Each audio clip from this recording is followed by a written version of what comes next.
స్థాయిలోనే ఈ సమస్యను మనం కళ్ళతో చూస్తున్నాం. అందుకే ఈరోజు డ్రగ్స్ గంజాయిని నియంత్రించడమే కాదు, ఉక్కు పాదంతో అణిచివేయాలన్న ఆలోచనతోని పోలీస్ వ్యవస్థను పూర్తిగా ప్రక్షాళన చేసి సంపూర్ణమైన అధికారులని వాళ్ళకు అధికారాన్ని అందించి తెలంగాణ రాష్ట్రంలో గంజాయి అమ్మే వాళ్ళు కానీ డ్రగ్స్ వినియోగించే వాళ్ళు కానీ కాలు పెట్టాలంటే వెన్నులో చలి జ్వరం వచ్చే విధంగా ఈనాడు మన పోలీసులు పనిచేస్తున్నారు. ఇదే కాదు, సైబర్ క్రైమ్ మీకు తెలుసు.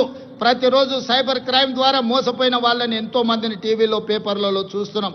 ఈరోజు సైబర్ క్రైమ్లో నష్టపోయిన వాళ్లను కోట్లాది రూపాయలను రికవరీ చేయడమే కాకుండా దేశంలో అత్యంత పకడ్బందీ సైబర్ క్రైమ్ను నియంత్రించే వ్యవస్థ ఈనాడు తెలంగాణ రాష్ట్ర పోలీసులు నిర్వహిస్తున్నందుకు వాళ్ళని అభినందించడమే కాదు, ఇంత గొప్పగా మనం శాంతి భద్రతలను కాపాడుతున్నామని తెలియజేయడానికి నేను గర్వపడుతున్నాను, నేను ఆనందిస్తున్నాను మిత్రులారా. అదేవిధంగా మిత్రులారా, తెలంగాణ రాష్ట్ర ప్రభుత్వంలో ఈ మధ్య కాలంలోనే భారత్ సమ్మిట్ను మనం నిర్వహించుకోవడం జరిగింది.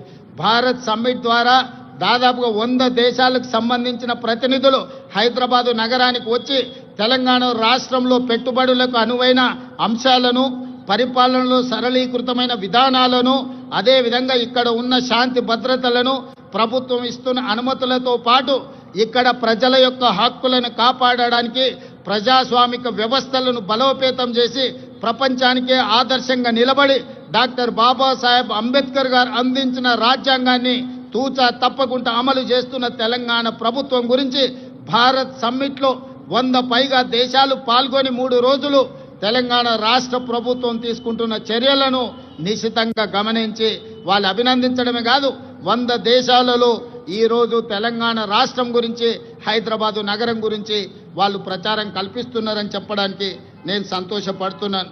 అదేవిధంగా ఈరోజు మీకు తెలుసు, ప్రపంచ సుందరి పోటీలు అందాల పోటీలు కాదు, ఇది తెలివికి పరిజ్ఞానికి ప్రపంచానికి పరిచయం చేయడమే కాదు, ఈరోజు తెలంగాణ రాష్ట్రంలో గొప్ప సంపద ఉన్నది.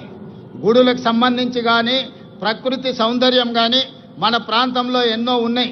రామప్ప దేవాలయం, 1000 స్తంభాల గుడి, అదేవిధంగా యాదగిరిగుట్ట టెంపుల్, ఈరోజు హైదరాబాద్లో చౌమల ప్యాలెస్ కావచ్చు, చార్మినార్ కావచ్చు, చార్మినార్ ప్రాంతంలో ఉన్న చుడీ బజార్ కావచ్చు, లాడ్ బజార్ కావచ్చు, ఇలా తెలంగాణ రాష్ట్రంలో ఉన్న గొప్ప గొప్ప కట్టడాలను, అదేవిధంగా ఈ అంతర్జాతీయ స్థాయిలో మన ఉత్పత్తి చేస్తున్న ప్రోడక్ట్స్ని అన్నిటిని కూడా ప్రపంచానికి పరిచయం చేయడానికి ఈరోజు ప్రపంచ సుందరి పోటీలను నిర్వహించడం జరిగింది. ప్రపంచంలోనే ఒక్క గొప్ప పిల్లల మర్రిగా పాలమూరు జిల్లా